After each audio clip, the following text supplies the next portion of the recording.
Hello and welcome. Today you will hear a peaceful and inspiring journey told in simple English, designed for calm listening, soft understanding, and gentle learning. This is the story of Buddha, created for Learn English Through Story and perfect for listening practice. So take a deep breath, relax your mind, and let the story begin. Slowly, softly, and clearly. Long ago, in the ancient land of Lumbini, a warm morning sun touched the earth with golden light.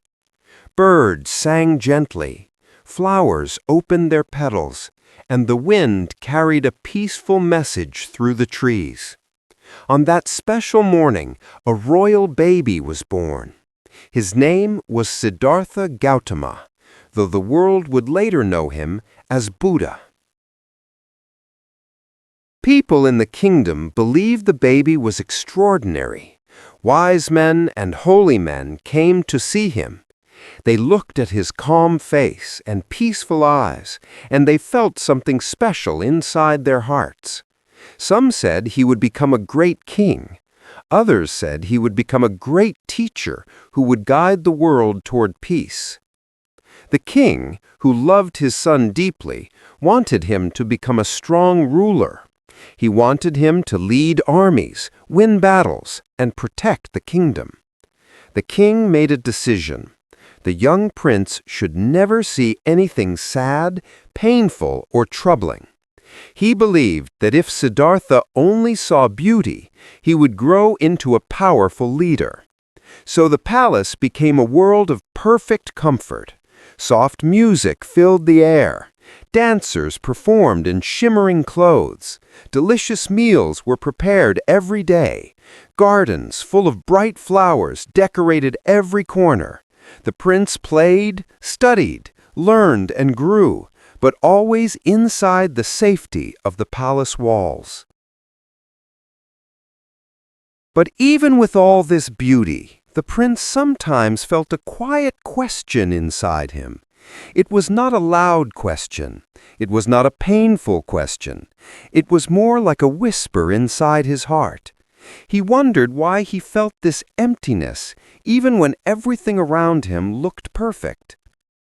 Years passed. Siddhartha became kind, gentle, intelligent, and thoughtful.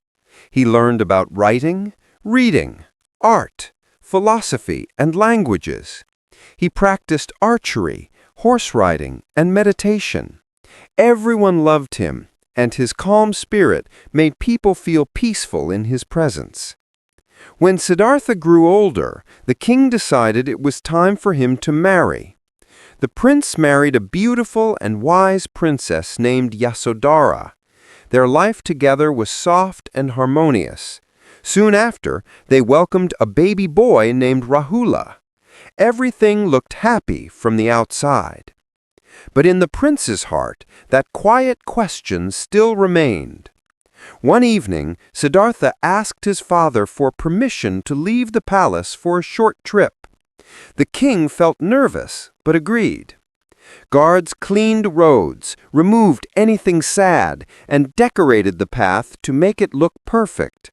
They wanted the prince to believe the world was always beautiful. But life cannot be hidden forever. When Siddhartha rode out of the palace, something unexpected happened. For the first time, he saw the truth of the world. He saw an old man with bent arms, weak legs, and shaking hands. The man's hair was white, his face was wrinkled, and his steps were slow. Siddhartha had never seen old age before. His eyes filled with confusion. He asked his charioteer, "Why is this man like this?" The charioteer replied honestly, "My prince, this is old age. It comes to everyone. It will come to me. It will come to you." Those words touched Siddhartha deeply. He had never imagined that life could change so sharply. A few days later, Siddhartha left the palace again. This time, he saw a sick man lying beside the road. The man's body shook. His face was full of pain. Siddhartha asked, "What is hurting him?" The charioteer answered, "My prince, this is sickness. Anyone can become sick. It is part of life." Siddhartha felt a strong sadness in his heart. He realized that pain was not something rare. It was something common, something unavoidable. On another day, Siddhartha saw a funeral. People cried. A lifeless body lay on a wooden platform. Siddhartha felt shocked. "What has happened to that man?" he asked. "He has died," the charioteer said softly. "Death comes to all living beings." The prince felt as if the world had suddenly changed around him. Every happy moment inside the palace now felt different. He could not stop thinking about old age, sickness, and death. Finally, one day, he saw something different. A holy man walking slowly with a peaceful smile. The man carried nothing. He wore simple clothes, but his eyes shined with calm wisdom. The prince asked, "Who is he? Why does he look so peaceful?" The charioteer replied, "He is a seeker, my prince.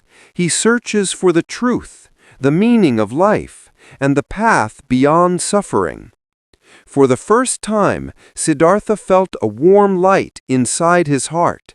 He understood something important. Maybe there was a way to rise above pain. Maybe there was a path that led to true freedom.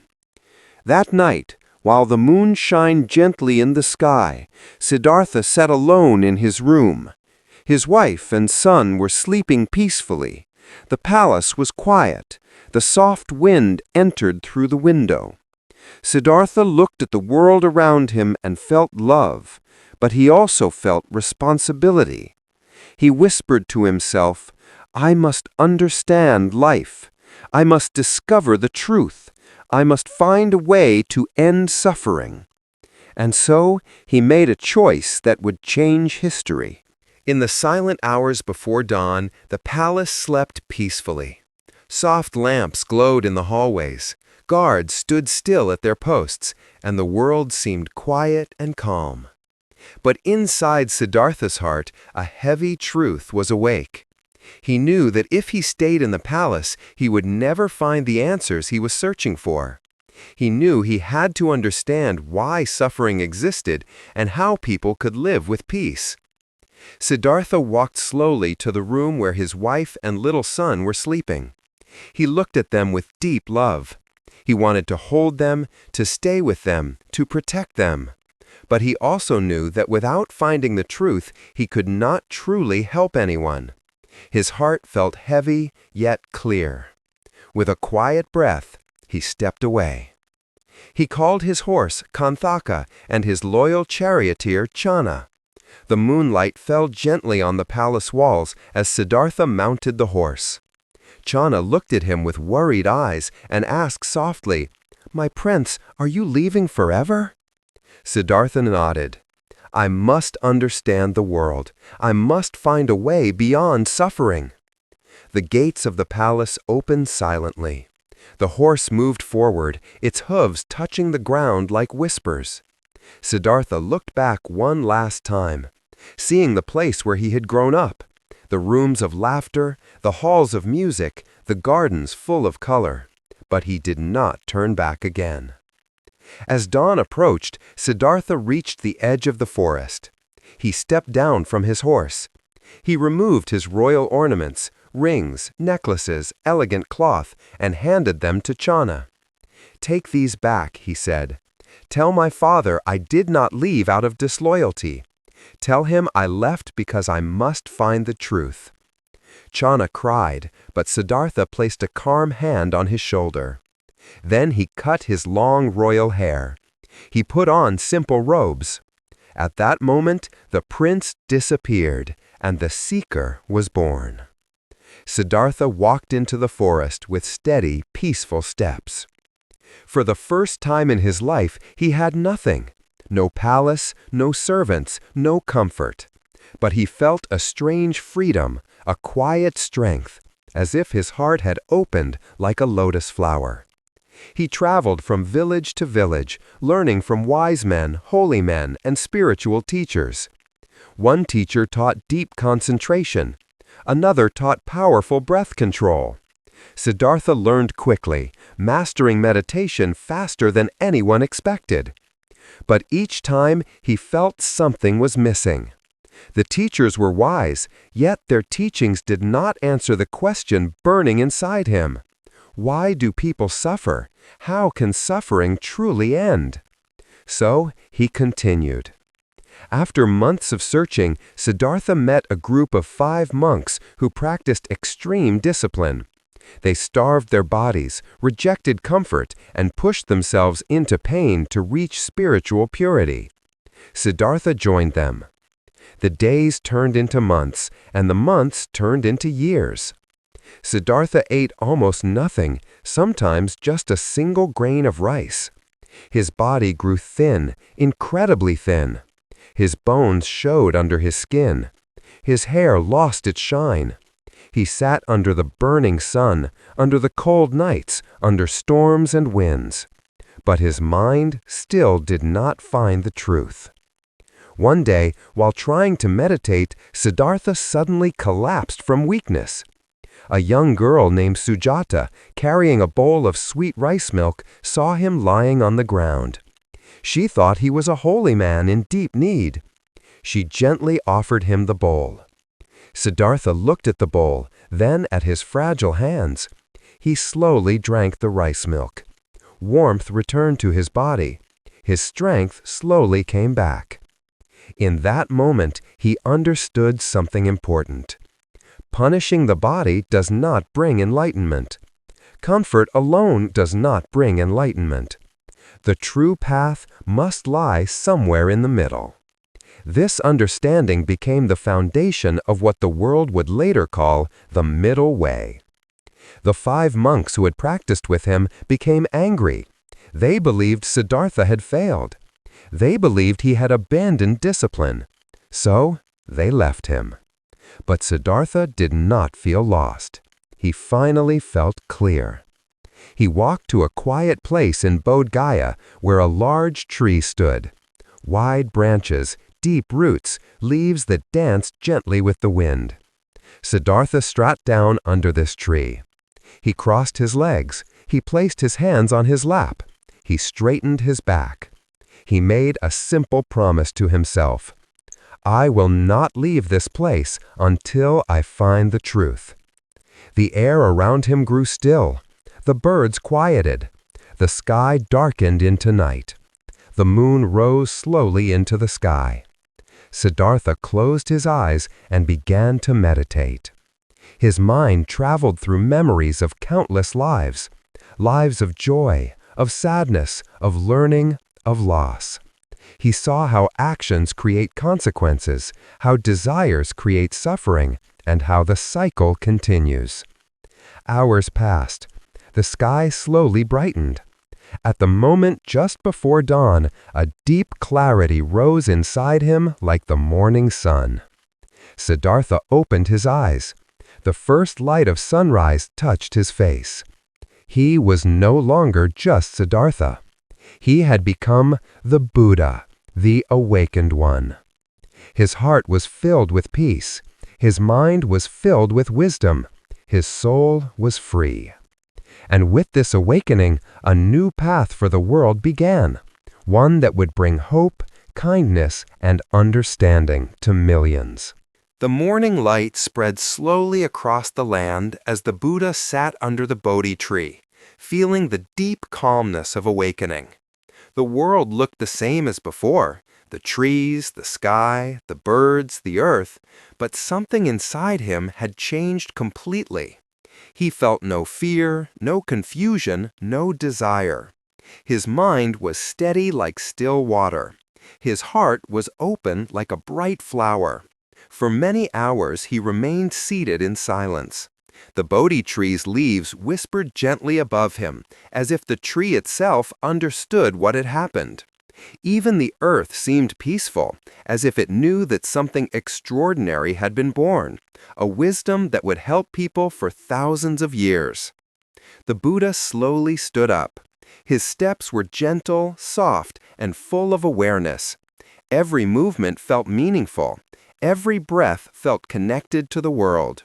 He looked around and saw beauty everywhere, not because the world had changed, but because he had. As he walked, he met a passing traveler. The man looked at the Buddha's calm face and radiant eyes.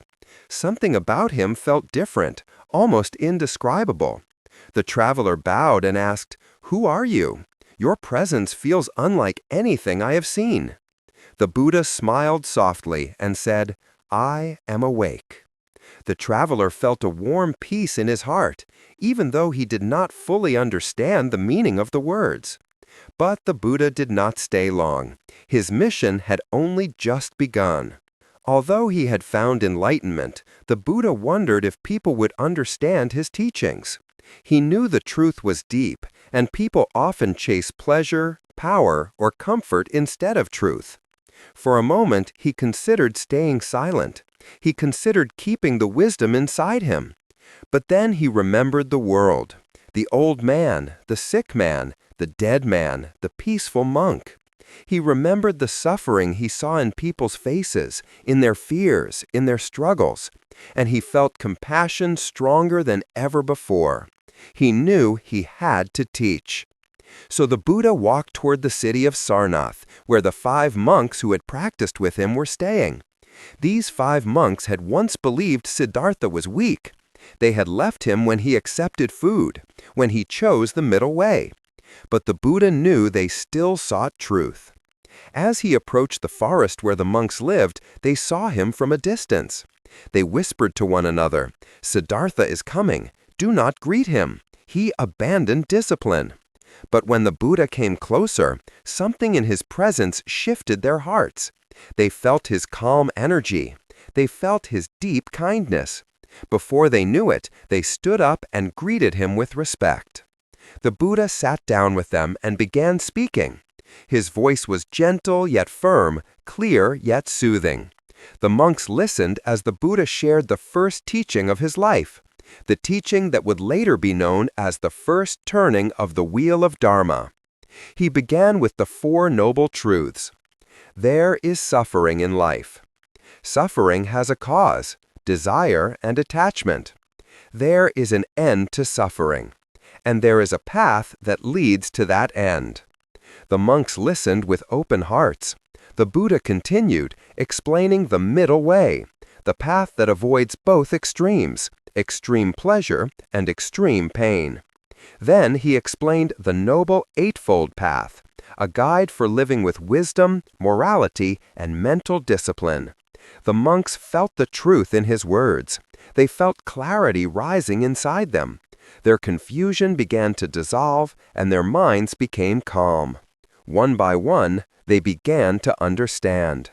This moment became one of the most important moments in history, the beginning of the Buddha's teachings, the beginning of a path that millions would follow for centuries.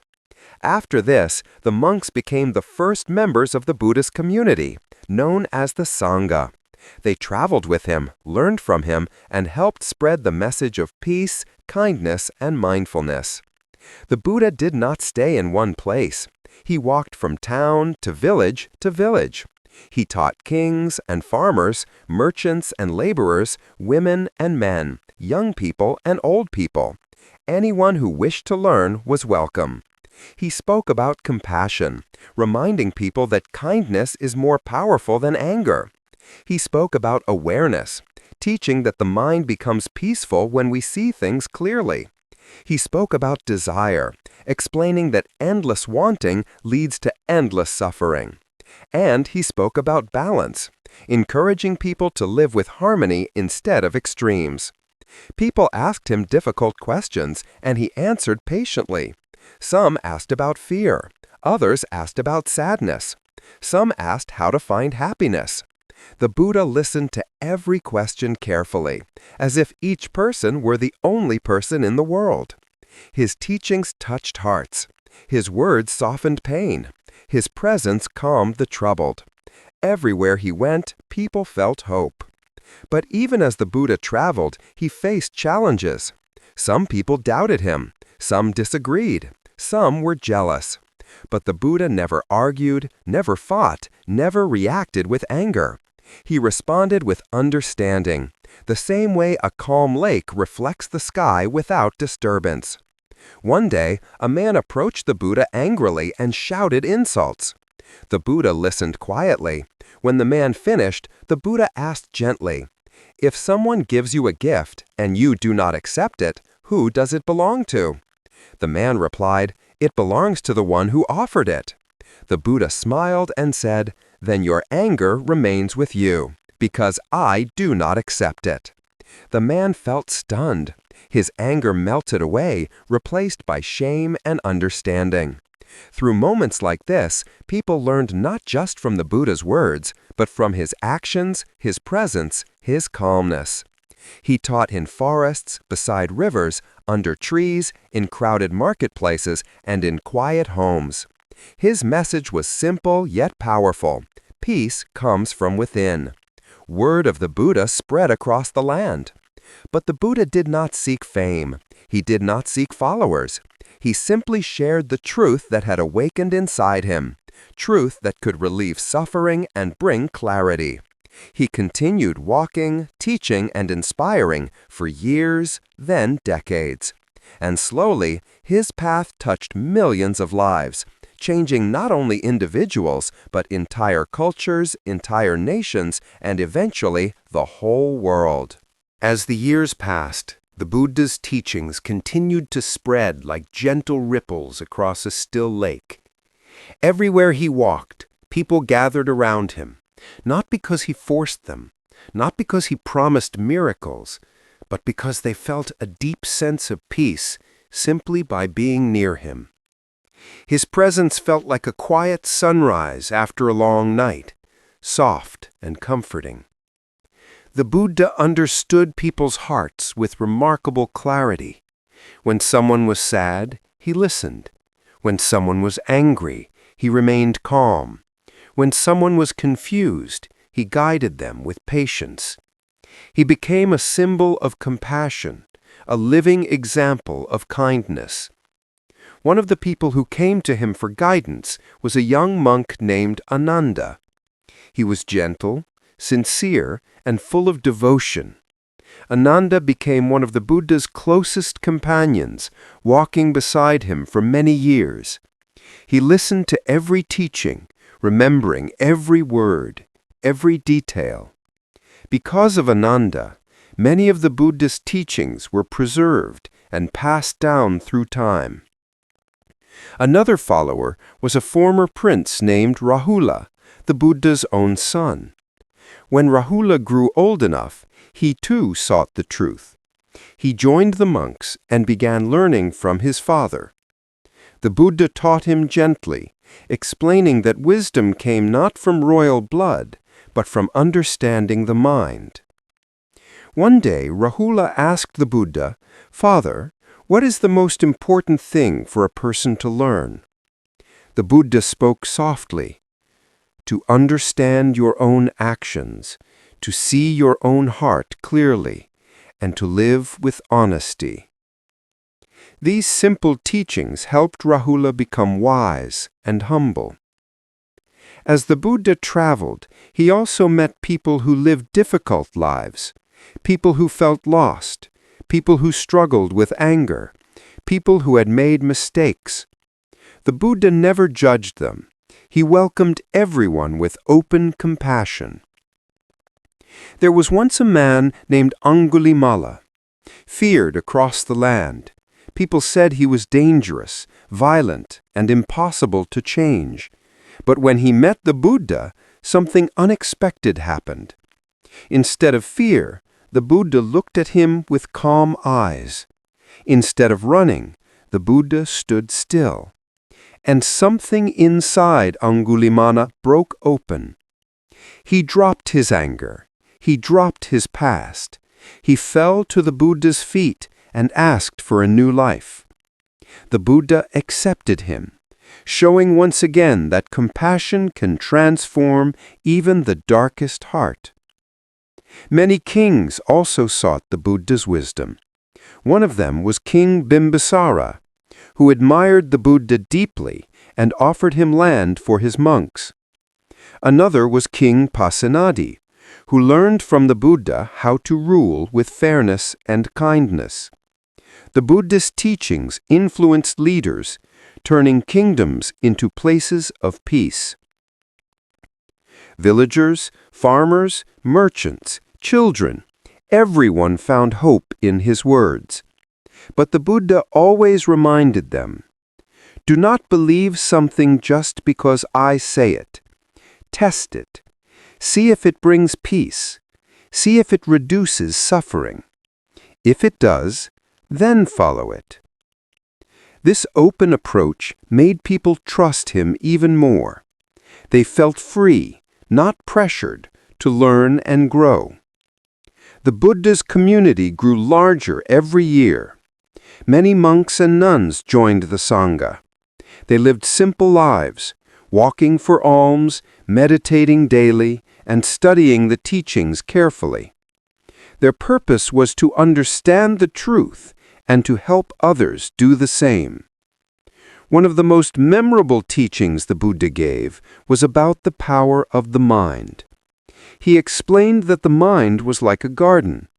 If you plant seeds of anger, you grow suffering. If you plant seeds of kindness, you grow peace. He said, "Hatred does not end by hatred. Hatred ends by love." His words touched people deeply, and many began practicing kindness in their everyday lives. But the Buddha also taught about impermanence, the truth that everything changes. He said that nothing stays the same forever.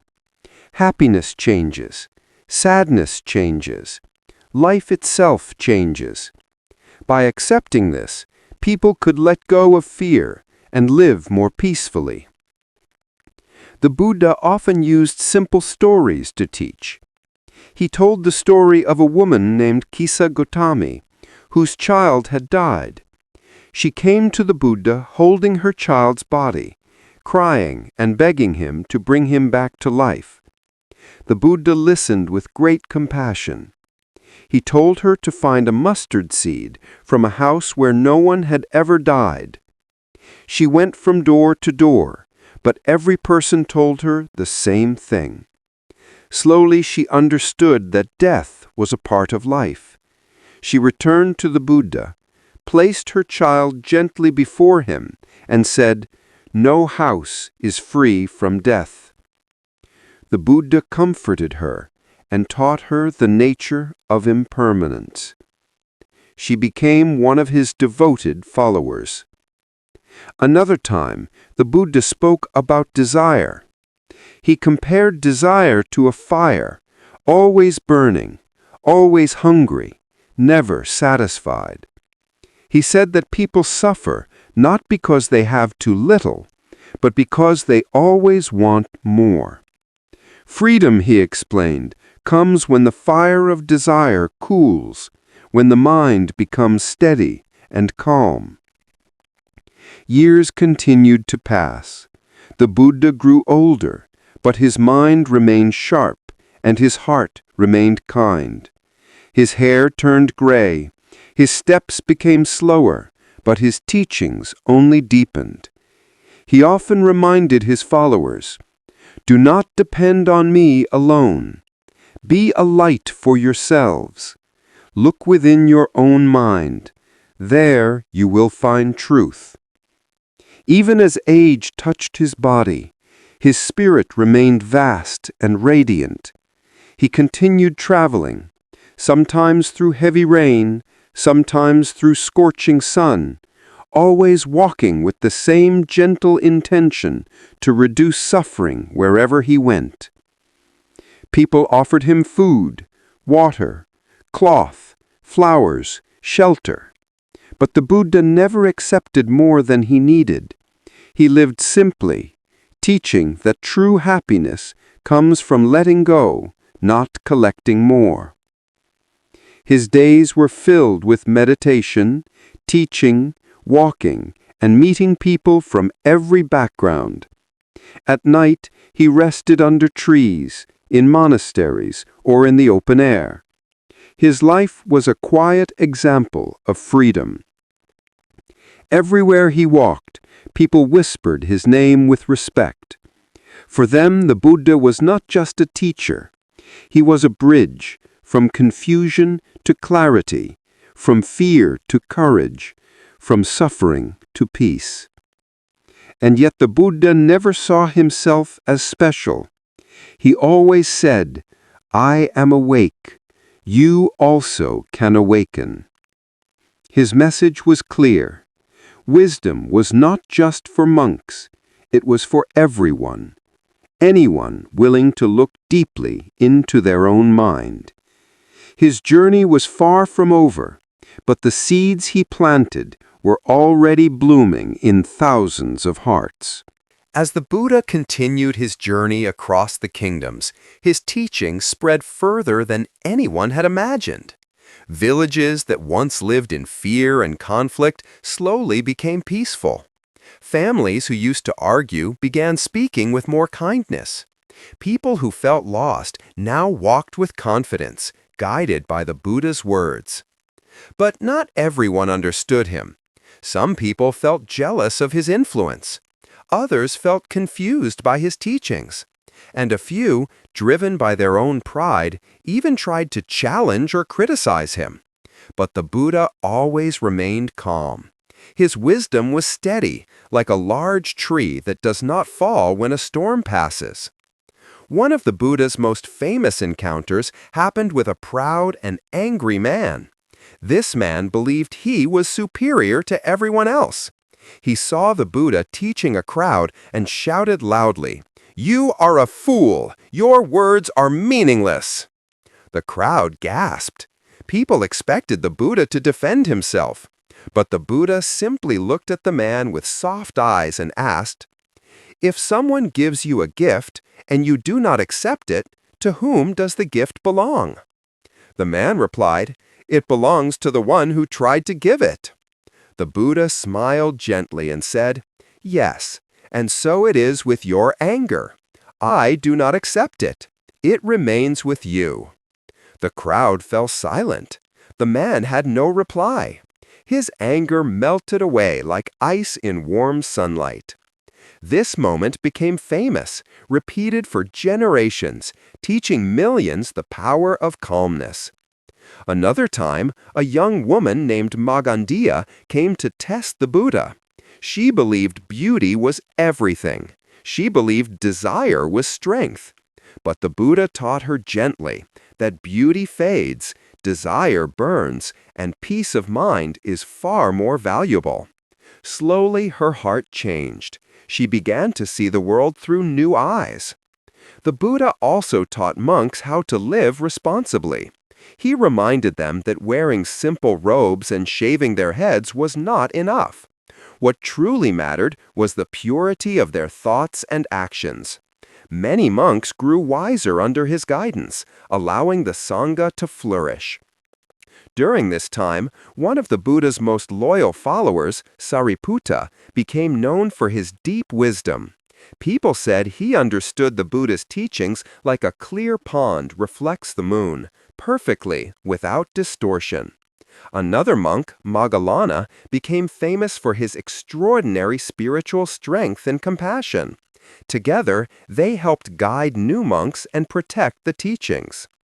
Even with a large community around him, the Buddha often walked alone through forests and fields. He loved the quiet sound of leaves, the songs of birds, the gentle flow of rivers.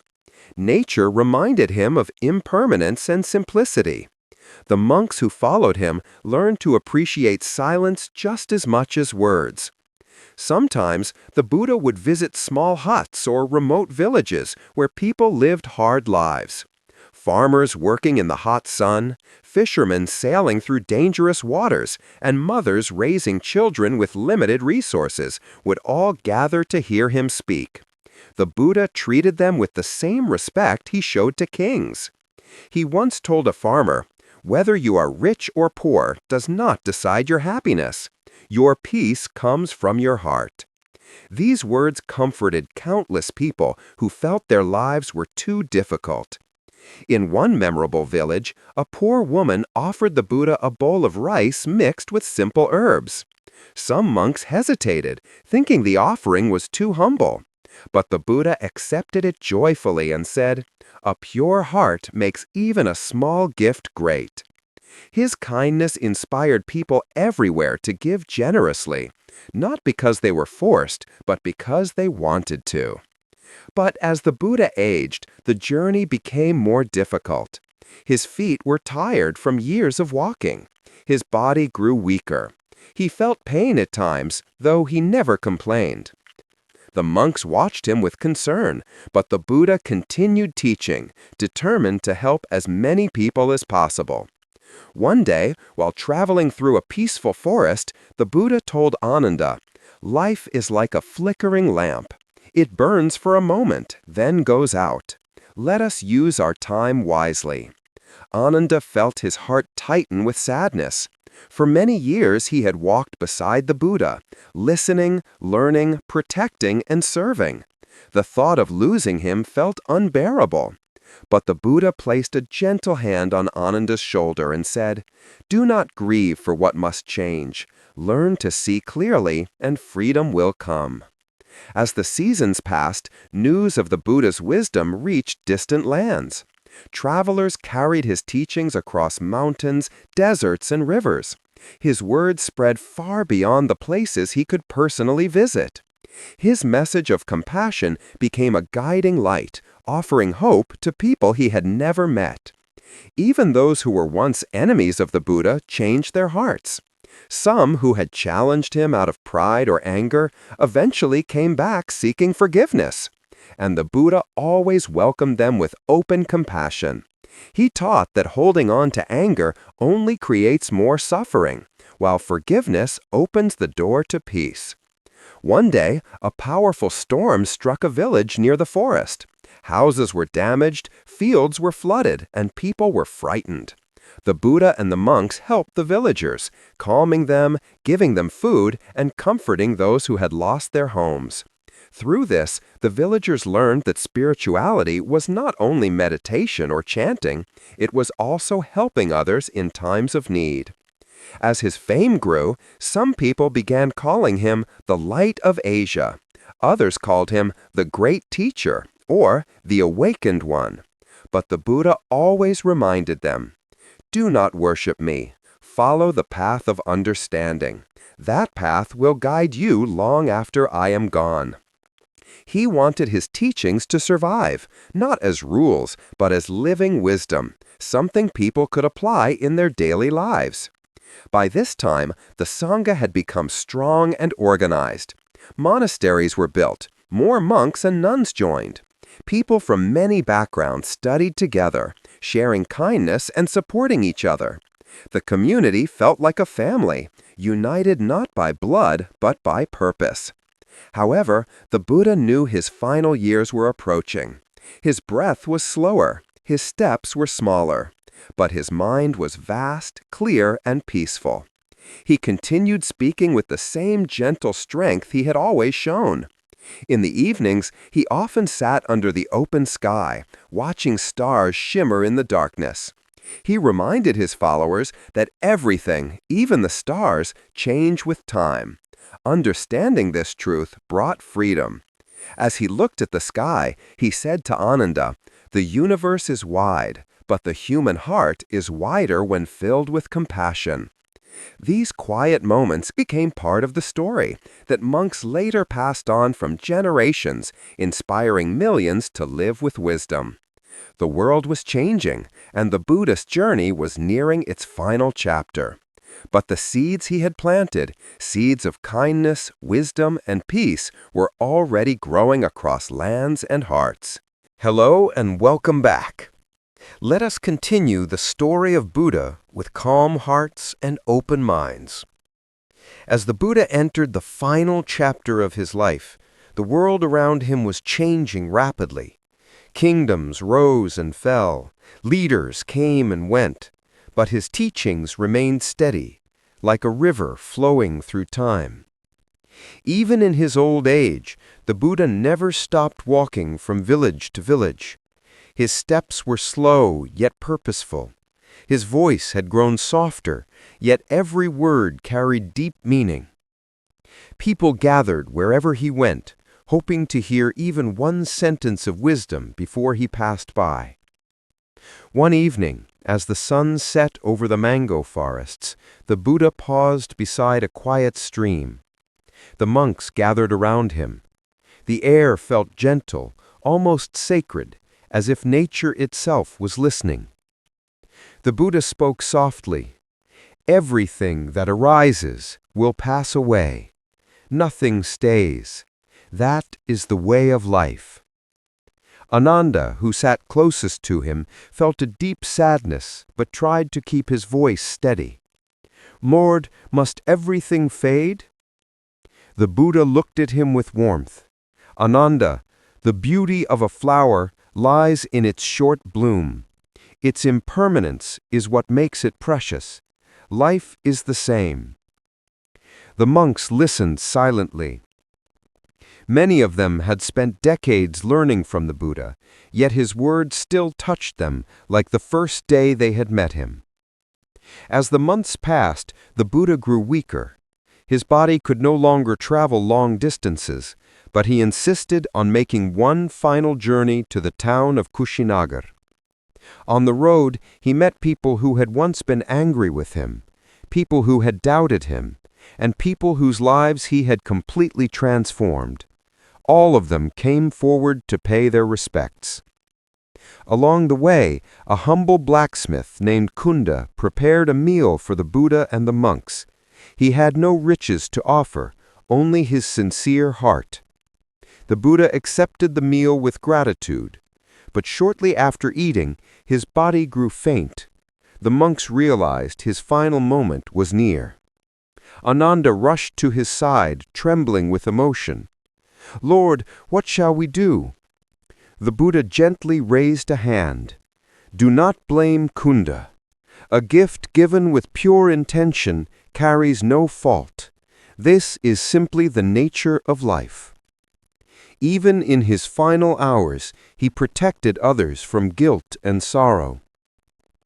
When they reached the forest of Kushinagar, the Buddha lay down on a bed of soft grass between two tall sal trees. As the wind passed through the leaves, the trees began to shed gentle flowers, covering the ground around him. Monks and villagers gathered in silence. Some cried softly. Others closed their eyes, trying to memorize every detail of the moment. They knew they were witnessing history, the passing of the awakened one. With great effort, the Buddha opened his eyes and spoke his final teaching. "Be a light for yourselves. Take refuge in your own understanding. Do not depend on anyone else." He continued, "All conditioned things will pass away. Work with diligence. Practice compassion. Walk the middle path." These words would echo through centuries, guiding millions.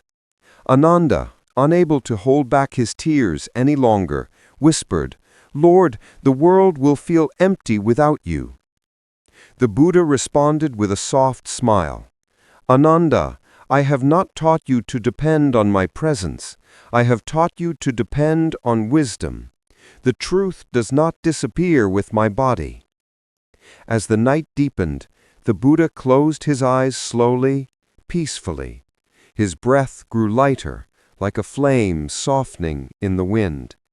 Then, with perfect calm, he entered parinirvana, the final release from the cycle of suffering. The world seemed to pause. The monks bowed deeply. The villagers wept quietly. The forest fell silent, as if honoring the moment. And so ended the earthly journey of Siddhartha Gautama, the one who became the Buddha. But the story did not end there. The teachings of the Buddha spread farther than he had ever walked. His message crossed mountains, oceans, and generations.